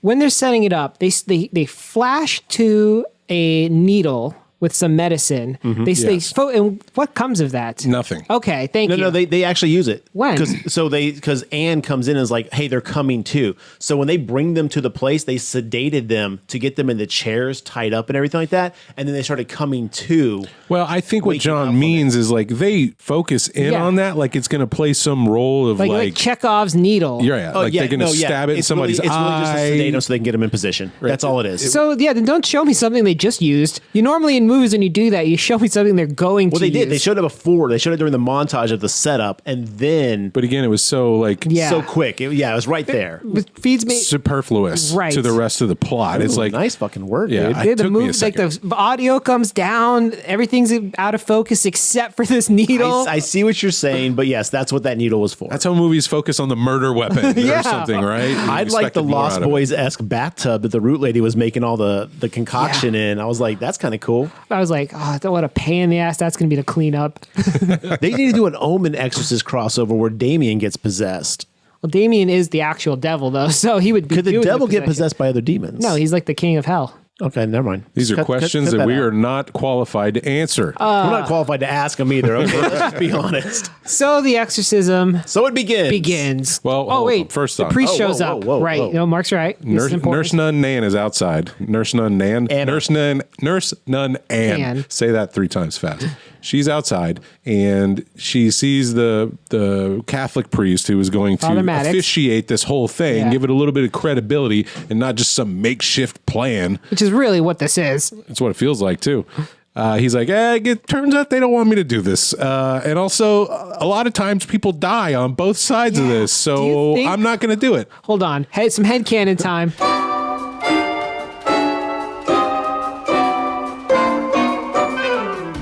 Just now? No. Just right now. Do you think he even got an answer from the church? Yes. Or was he just too scared to do it? He did. Wasn't he in the room when he got the? No, we find out when he gets to the house and he's already shitting his pants. He did. good He question. got the answer. And then he's like, people die, all right? On both sides. And then he goes into his car and he pulls out the exorcism book and hands it to Nurse Ann. He's like, okay, you got this, dude. And he like basically just the gives her a Bible. prep It's talk. the Roman rites. And he gives her a prep talk or pep talk talk. to like, here, you're going to do this now, disgraced nun. Yeah, this is I'm why like, you're what? shit. This is why he's a bad priest, because he's like, God works through all of us, and you don't even need the Specifically priest. you, in case someone Yeah. dies. I was like, that is Protestant talk right there. No wonder they want you doing exorcisms. I was just waiting for a scene of him like driving off, rolling the windows down, and shouting out some last command. Is like, Yeah. don't feed it after midnight. Some bullshit like that. But no, so he bails out and they go inside. They start everything up. And The thing is, he never actually leaves. He sits in his car the whole time and prays. correct, because just to kind of quickly jump around, as they're doing the standard exorcism thing and they're all working together and doing their own unique little ways of handling this, at some point, Victor has to go outside and he sees the priest in the car praying with his rosary beads. He's like, the fight's in there, Father. Yeah, he's like, the fight's in there. And he goes back inside, and then the Catholic priest walks in like the fucking Hulk from the Avengers. Well, they had already been doing a couple rounds with the Yeah. demons at this and point. they're making literally no fucking progress. Not at all. None. It seems anything the demon's stronger than when it started. And we get some cool scenes where like the girls start heart beating in the same unison. We see them Right. like kind of Also, react. apparently they stole some of them heart monitors from the hospital. Like, Yeah, Ann's did got Ann it. just like, Yeah. I'm going to check these out like it's a library? Many- She got the syringe full of Many stuff, too. crimes, okay? Yeah, there's a lot of problems. Petty with crimes, this. though. Petty crimes. Oh. I don't know about that. Them, All right. them heart machines are expensive. So finally, after like 20 minutes of them really getting nothing done, the demon's like, look, I'm going to give you a choice. One of us is going to live and one of us is going to die, and you have to pick. And then Angela's like, yeah, Dad, just make the choice you always wanted to make. You never even wanted me. So just was kill me now. Amazing. This was so well done. I know it seems very ham-fisted, but the way she delivers that, like, all right, tough guy, you get to do what you were supposed to do. You wanted to kill me, but you couldn't do it. And Victor loses it. The Yeah, man crumbles. And we have a flashback to when his wife is like, protect the baby, and it cuts to him being like, I choose my wife. And then it's like, Pikachu, I choose you. and then he's holding the baby, and you can tell though once he's like holding the child, he's like, you know what, I love my kid, and he grows into being a father. But yeah, he definitely picked his wife. Yeah, it's a really, really tough decision. That's not a decision anybody should have to make. It's terrible. Hence the Sophie's choiceness of it all. Right. Now, one of the things that does occur before the bishop enters the fight, the fray, Anne is doing her best. She's not a nun. No. She has been a nurse for 30 plus years at this point or something. The demonic possessed children look at her and be like, they start telling her about the abortion and she's worthless and really start chipping her down. The African priestess woman, she's pouring liquids around them, and they seem to have really had their ass handed to them. So when the Catholic priest enters, there's a whole sense that the crowd is like, hooray, we're going to turn this thing around. They don't want to choose. So they're like, no, you can't make us choose. Don't make us choose. And then the priest comes in and you're like, they're like, we don't have to choose. The cavalry has arrived. Right. The reinforcements are here. But Victor and Hannah's mom were on the same page of like, we're not going to choose. Right. We're not No going to choose. pick. And one of the things that everybody should just know, even if you're not in religion, is you don't believe a demon. Don't listen or don't believe a demon. They're always out to deceive you. Rule number 1. I mean, I guess it's a spoiler, but we spoiled the shit out of this movie.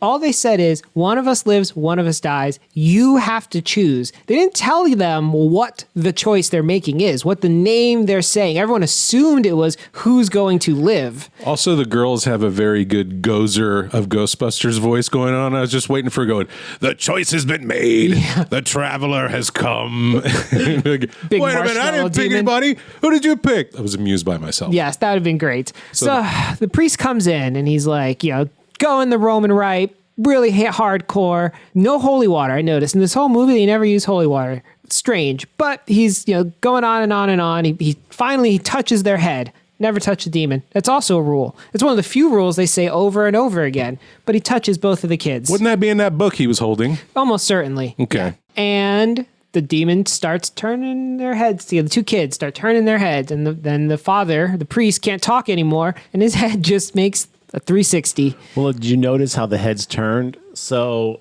Angela starts turning hers first. So it's going, so like when her neck is like almost as far as it can really go, the priest's head, the Catholic guy's head is like almost to the point where it's about to snap, and then Hannah keeps turning her head, picks it up. So it's like they hand the baton off to complete the 360 twist to snap that dude's neck. That was a really cool effect. Pretty clever. Yeah. I thought they actually did the 360 head thing because they did that in the original Regan. No, because Angela's head gets pretty far back, but it does not 360. It does a lot of cuts. Yeah. So I paid close think he's attention right, to this, though. Yeah, they kind of basically in tandem, like, all right, you take over, crack. And it was like, damn. So that's something they did with this dual possession thing. And I think they should have done more with this dual possession thing. It just felt underutilized. Give me two demons. All it did, was sort of spread the movie out. Because I would have loved some interplay between two demons, like who takes the lead, who, like, if they choose one girl, is that demon going to be pissed? Like, again, there's a lot of like conflict you can create by having multiple demons. Do they work together in tandem? But is there like, I don't know. It was a missed opportunity, I think. I agree. It's a great premise that I think they should have built more with. So once they regain their wits, Victor goes and gets the scarf and he puts it on Angela. And if you were wondering, Catholic priest is dead. Just laying there dead. They don't even cover him up. The man's neck is like sticking like almost out of his neck. Yeah. It's really fucked. Good scene though. I like that. Yes. And he's just like, Angela, look, I love you. You're my kid. I know you're in there. I'm sorry that this happened. Da da da da da. And he's like, your mom meant nothing to me. It's all about you. And he's getting through to her. And then the other demon picks up Hannah and is like, what about me? Pick me.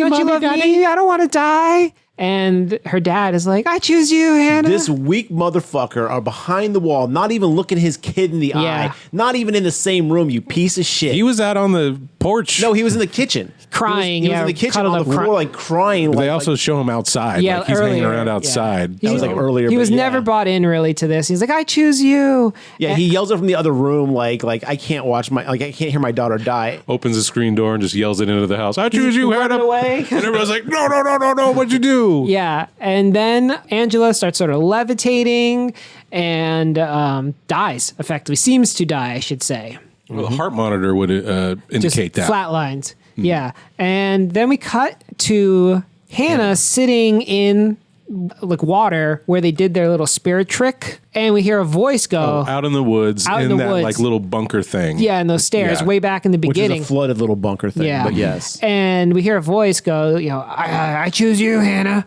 And It was bam, always about you. And it was like, what the fuck? And so, yeah, the demon's like, I'm taking you both. pulls her underground, and Angela comes back to life. Do you know why he wanted Hannah? Because they talk about this in the movie. Because remember, earlier in the movie, at the very, very beginning, Angela was blessed by the voodoo Haitian priestesses.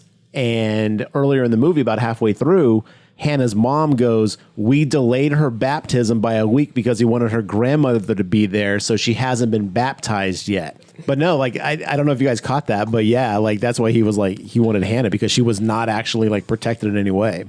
That may be true. And I think when the parents start mentioning the baptism, I think that's more of them scrambling for why she got possessed in the first place. I don't know, John, you can correct me if I'm wrong. You know, you've seen more of these, but does baptism give you any sort of protection from being possessed, or It's like a bulletproof vest. Yeah, most movies don't actually talk about it at all. So, I don't think so, because quote unquote real life, Christians are possessed all the time.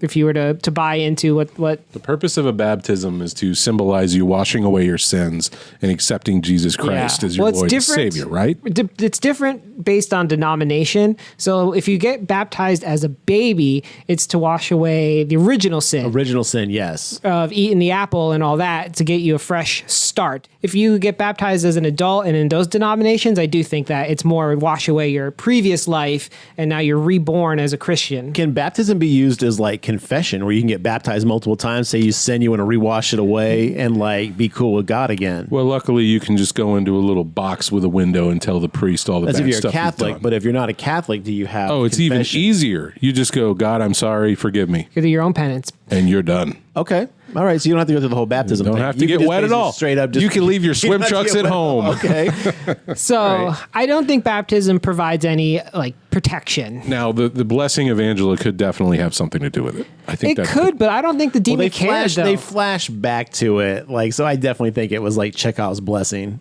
I'm sure they want to add that in. I guess some that's degree. fair. So in this movie, in this quote unquote happy ending, a like 13-year-old girl was just dragged to hell, like Drag Me to Hell, to suffer for all eternity because her dad couldn't shut the fuck up. Yeah, these are the breaks, my dude. More This or is less, how it yeah. goes. So, in case you lost count, listeners, Hannah's soul went to hell and Angela is left alive. So, much like demons are wont to do, they deceived the parents into making a choice, and the demons went against Because that the choice. power of love prevails. Thank you, Huey Lewis in the news. Some parents weren't listening to their sermons. Boy, do they go on and on about how the demons are deceivers. Well, I think the mom like really took to heart like what was going on, but it the was the dad, dad. just seemed kind of like which again goes back to what was his fucking sin stuff that he was apologizing for. Like, what has he done? What is his backstory to?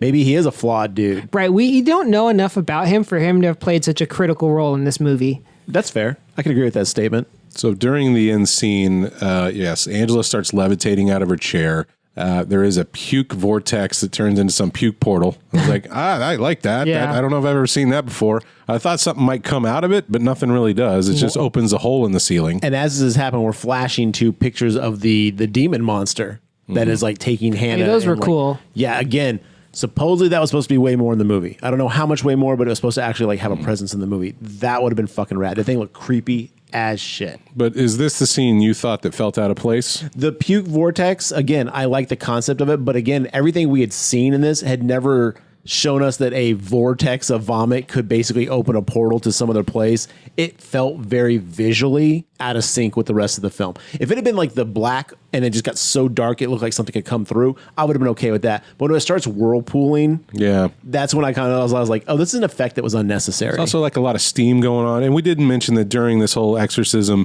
the African priestess woman, when she sprinkles some of her concoction on there, some like this heated steam rises out of their bodies. And then she goes to light a I think it's a sage. fireplace or something, and the smoke comes in and takes away that steam. And I was okay. Like, and when we say come in and takes the steam, it actually moves on its own volition up to the exorcism smoke and like kind of consumes it. And everyone's like, oh, wow, look at this. The powers, you know. I was okay with that effect. It really was the vortex on the ceiling that just looked out of place. It was a visual effect that just did not gel with what we had seen or come to expect so far. Yeah. And I liked all that, but one of my other very minor, but whatever, issues with this movie is an issue I have with a lot of exorcism movies. They keep going, you don't believe, right? The dad, Victor, doesn't believe, the other dad. And it's like, look what you are fucking seeing. Okay, how can you believe that your daughter is possessed, but you don't believe that exorcism could help? Like, what is there left to doubt at that point? And I hate when that happens.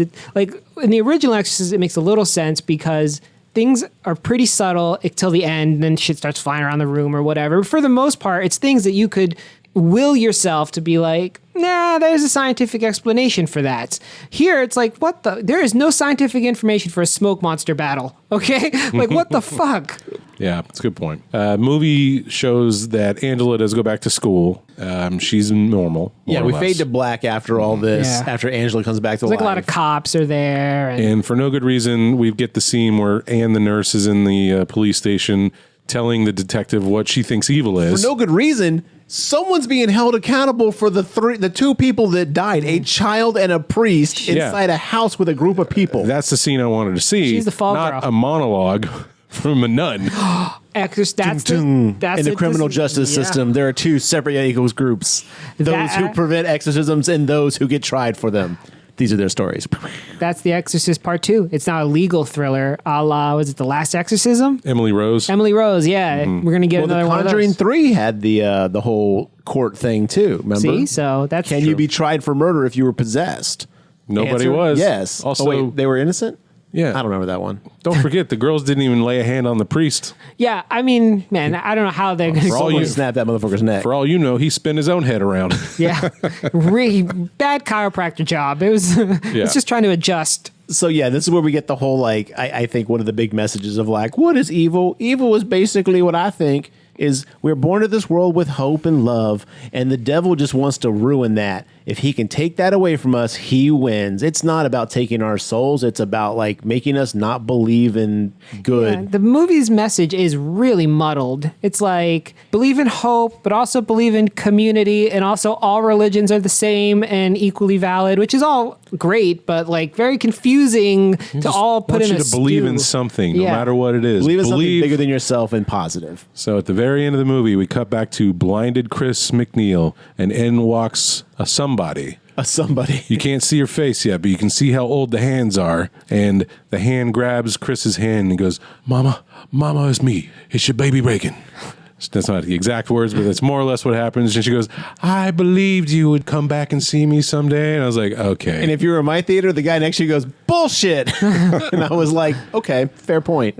Yes, that scene was infuriating. It's terrible. We did not need that. In fact, I loved the idea of Chris's character not knowing if her daughter was still alive and still having faith through all this that she had to be okay. Isn't that a whole parable in the Bible? Doubting Thomas, right? Or whatever? Like, but whatever. That's the I end of didn't, the it actually movie. didn't bother me. I didn't care about that scene at all. I had no reaction to it. I was just It like, was okay. the same thing as fucking Insidious 5, where at the end it's all like, maybe you could stop by for dinner and have fun with the kids. And he's like, okay. I was like, dude, enough with this. Everything has to be right in the world bullshit. Sometimes things are just the way they are.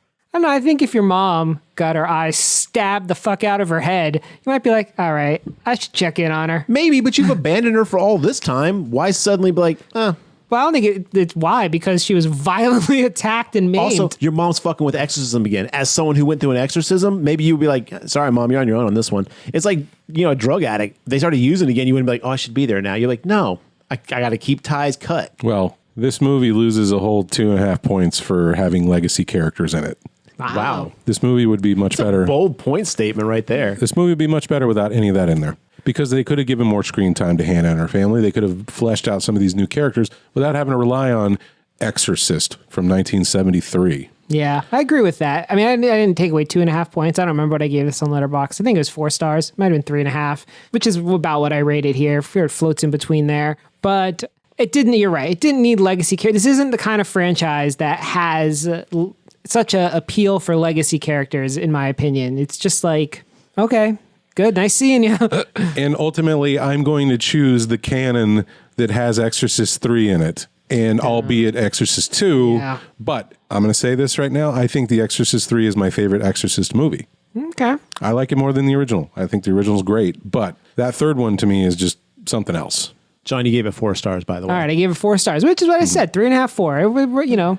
I just wanted to clarify for the audience. Thank they you. wanted to know. Well, they should go to my letterbox and follow me, where you'll see that I watch way fewer horror movies than you think. Who watched When Evil Lurks? Because that movie was fucking awesome. That movie is rad as hell. Was that you, Mark? It was me. Okay. It's great. I haven't The seen movie's that one creepy. yet. That's way as better shit. than this one Yeah. Okay. by a lot.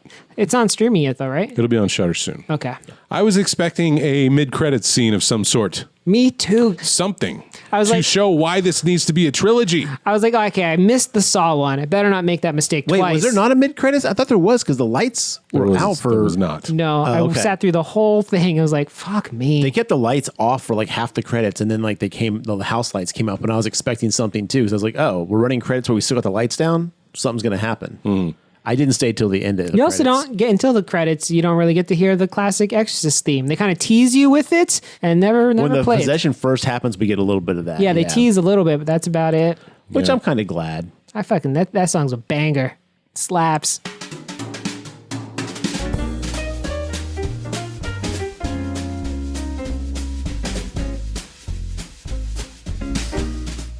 If you're a fan of The Exorcist, would you recommend someone go watch this movie?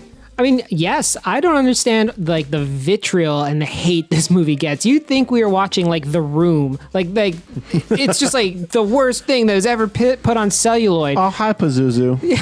It's like it's not that bad. It's a competently made horror film. Is it exceptional? Like no, but you know, I enjoyed it. I got some good jump scares. I like possession movies. That helps. But if you're a fan of The Exorcist, you probably like possession movies. So yeah, I mean, if you're a fan of The Exorcist, you've probably seen way, way fucking worse. This is like the third best one. If you're a fan of exorcism movies, yes, you're going to dig this flick. Yeah, I agree. I think I might choose Exorcism of God over this one. Oh, that was a fun one. What's the one that we saw at the theater? Pray for the Devil. Pray for the Devil. That's one of the first Lady Exorcist. Yeah. Yeah. That one was written poorly, but had a really cool concept. Yes. Yeah, to clarify, it's the third best Exorcist franchise film, not the third best exorcism film ever. Noted. Okay. Yeah. Because, I mean, it's competition underneath it is Exorcist 2, Legion, Exorcist the Beginning. Those are some bad movies, especially Exorcist 2. If you've never seen it, it is a fucking fever dream. How does that one end exactly? So it's all about locusts, and they do this possession, and a bunch of locusts come and attack this house. And it's Regan again? It's Regan. Reagan? Yeah, Regan again. And it's got to do You with calling her Regan the whole episode. I wasn't going to correct you. It's got to do with hypnotism and a flashing light, and that reawakens, and it's just so bad.